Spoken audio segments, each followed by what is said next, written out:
Most people know the name MK Ultra, but almost no one knows how far the CIA went, or how many Americans died because of it. What happened in this program wasn't just illegal, it was terrifying. In 1953, a man fell from the 13th floor of a New York hotel. His name was Frank Olson. He was a scientist, a husband, a father of 3. 9 days earlier, the CIA had secretly dosed him with LSD. His family was told it was suicide. They believed it for 22 years. Then the truth came out. The CIA had been drugging American citizens, torturing them, destroying their minds, all in the name of national security. Frank Olson wasn't the only victim. There were thousands, maybe tens of thousands. We'll never know the exact number, because in 1973, the CIA destroyed the evidence. What did they do that was so terrible they had to burn the files? The Korean War ended in 1953. American prisoners of war came home. Some of them said strange things. They praised communism. They confessed to war crimes they hadn't committed. They seemed different. The CIA panicked. They believed the Chinese and Soviets had developed brainwashing techniques, mind control, the ability to turn a loyal soldier into an enemy agent with the right combination of drugs, torture, and psychological manipulation.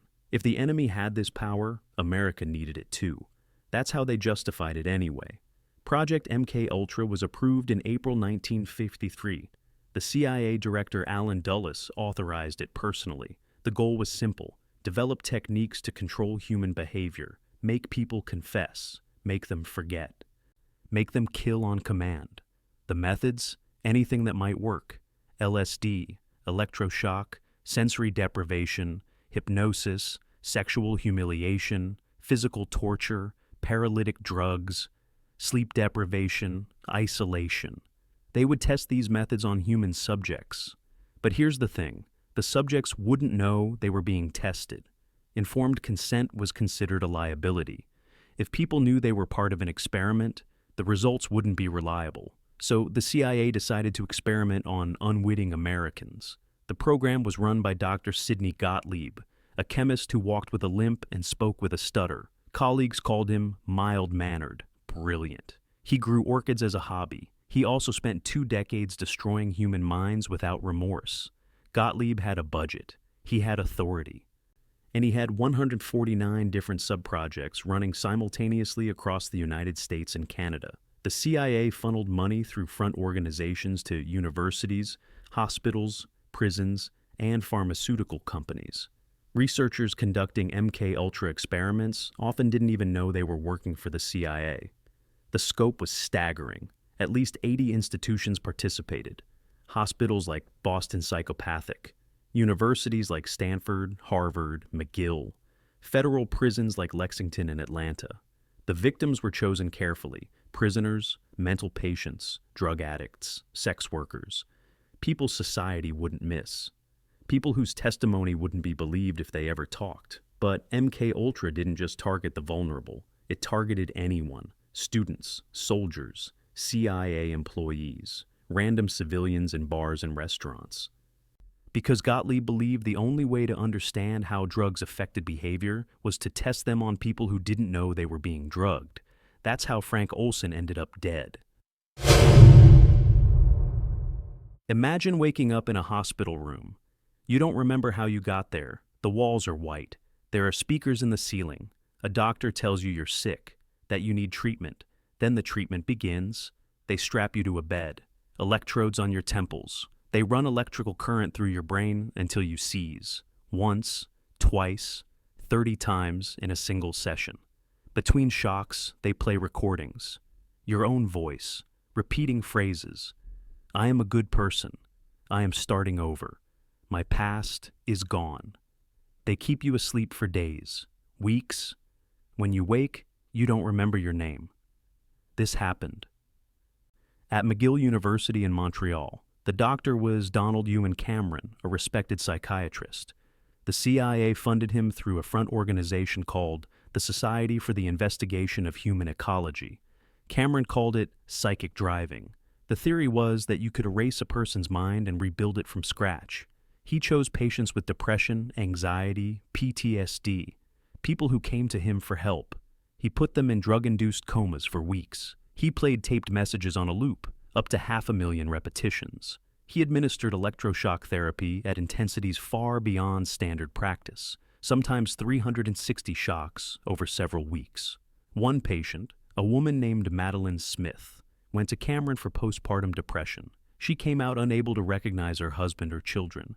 She couldn't cook, couldn't dress herself, couldn't remember her own life. She had to be retaught how to use a toilet.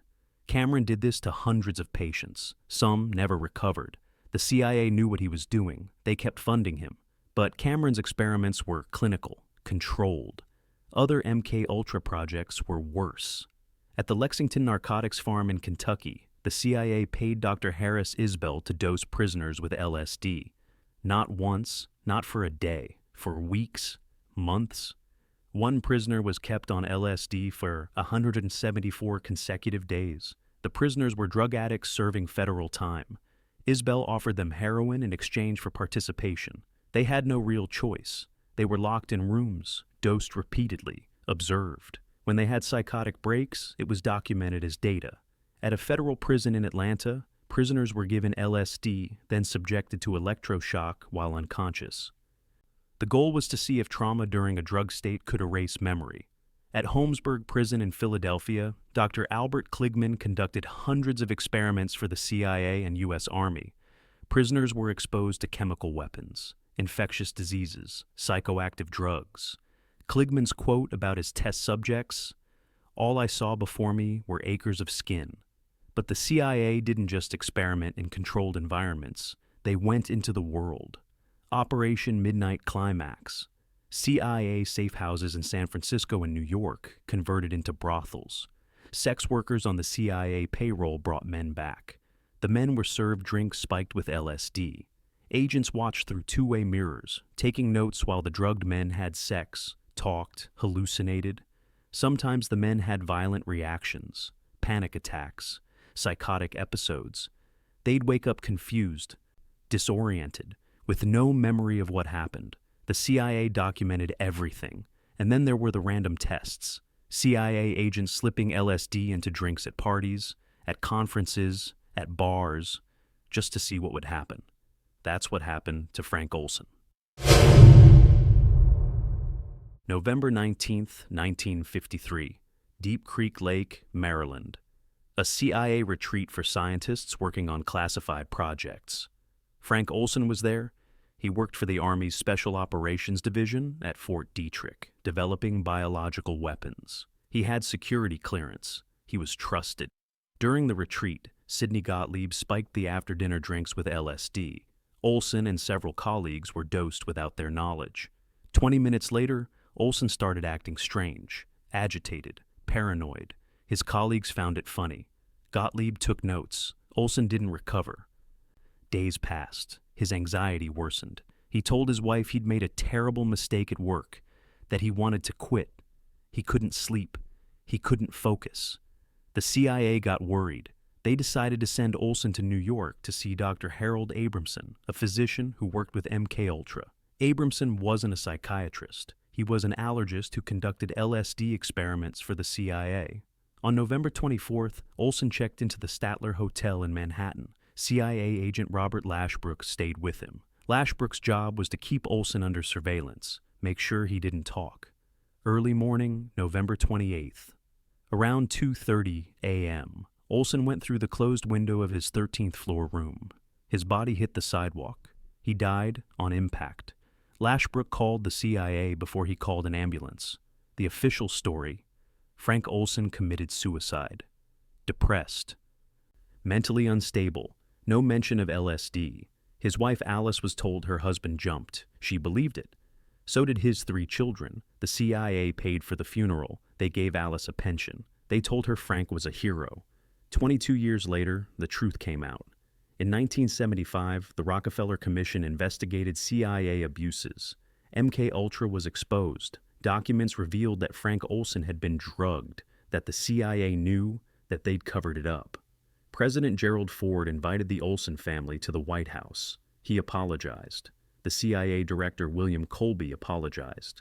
The government paid the family $750,000 in settlement.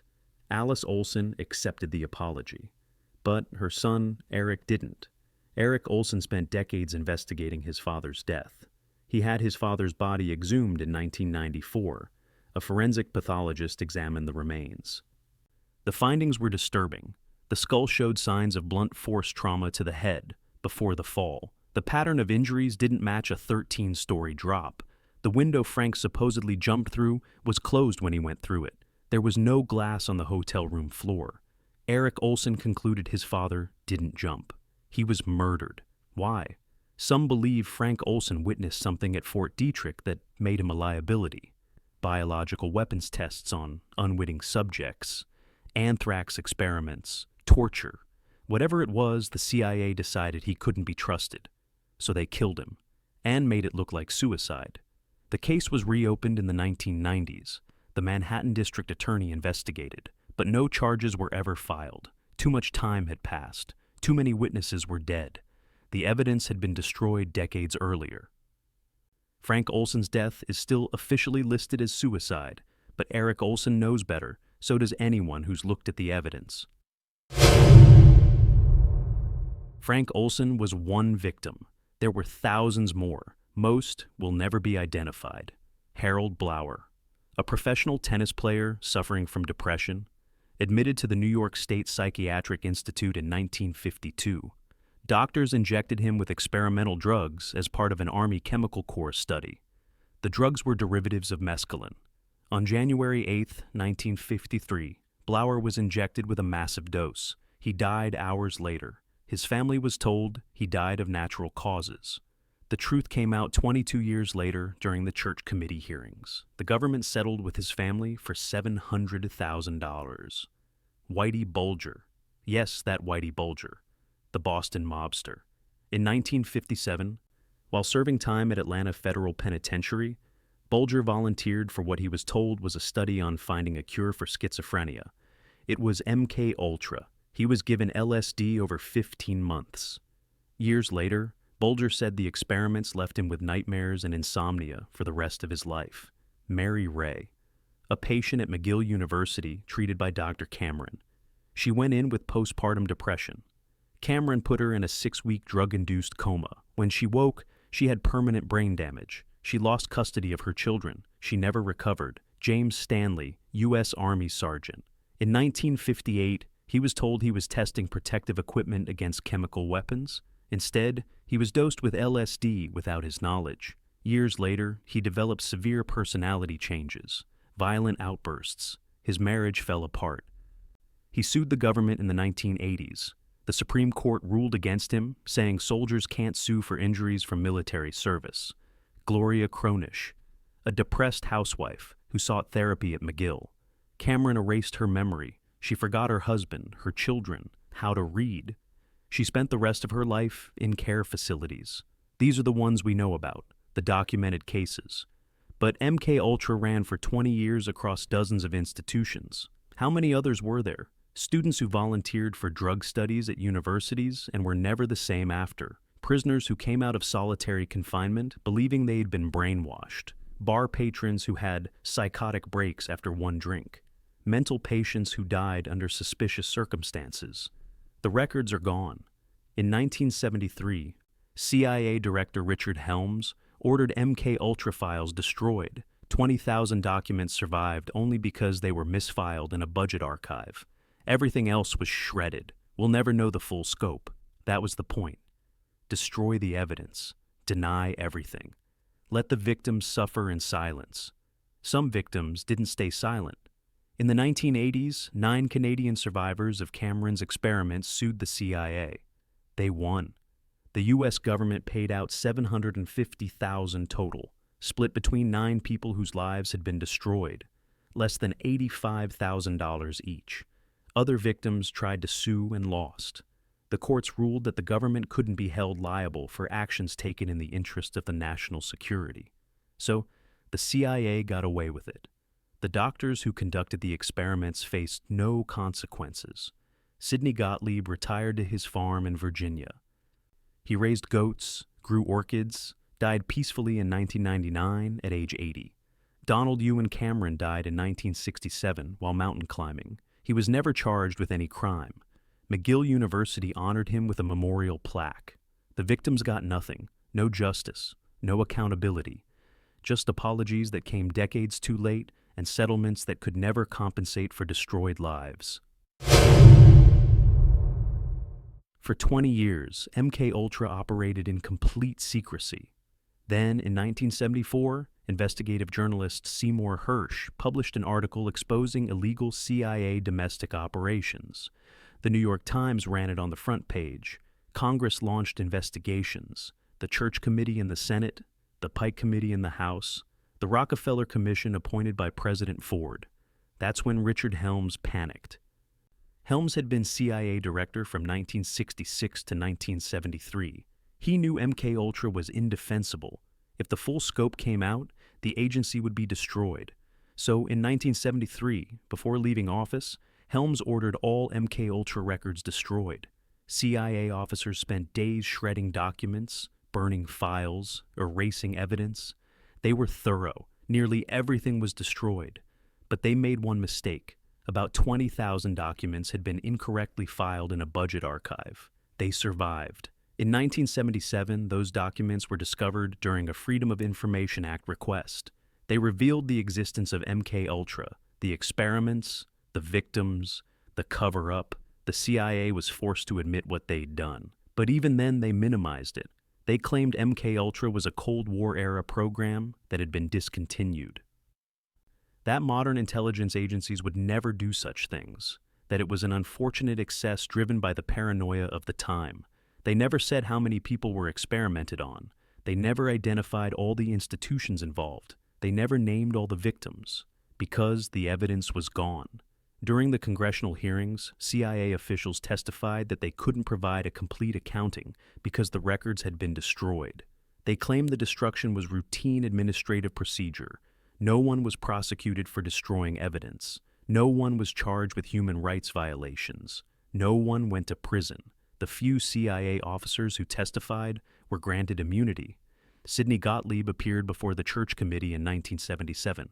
He expressed no remorse. He said he was proud of his service to the country. Senator Ted Kennedy asked Gottlieb if he felt any responsibility for the suffering he'd caused. Gottlieb said he was just following orders, that everything had been approved, that he'd acted in good faith. The CIA offered the same defense. We didn't know LSD was dangerous. We thought we were protecting national security. We made mistakes, but our intentions were good. It was a lie.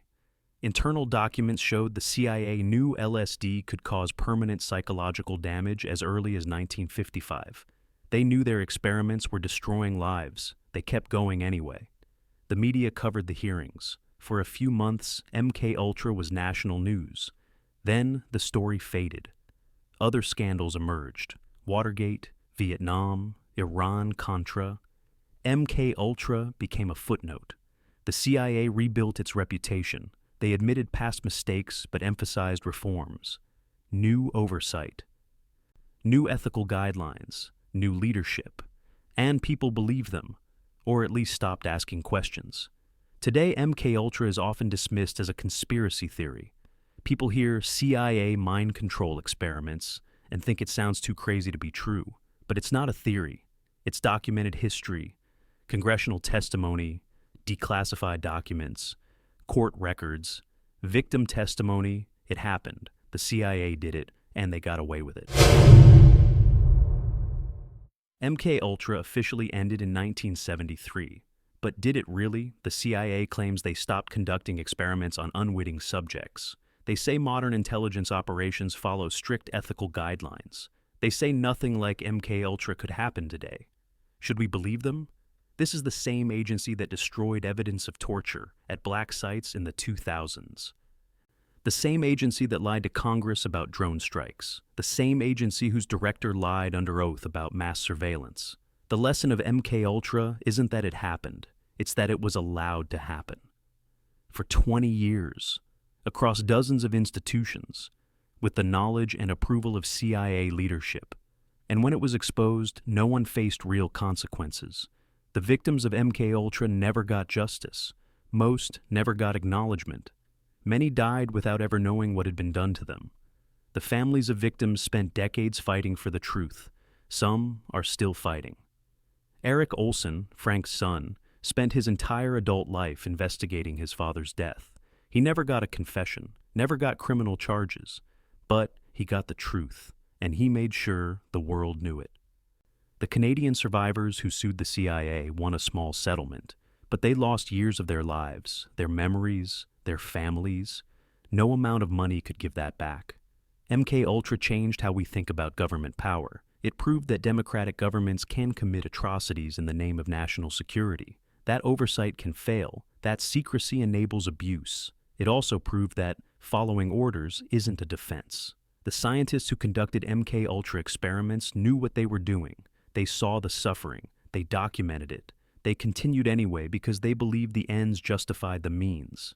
Sidney Gottlieb wasn't a monster. He was a civil servant, a scientist, a family man who loved his wife and children. He also destroyed thousands of lives without remorse. That's the real horror of MK Ultra. It wasn't conducted by sadists or psychopaths. It was conducted by ordinary people who convinced themselves they were doing the right thing. How many other programs like MK Ultra existed? How many still exist? We don't know.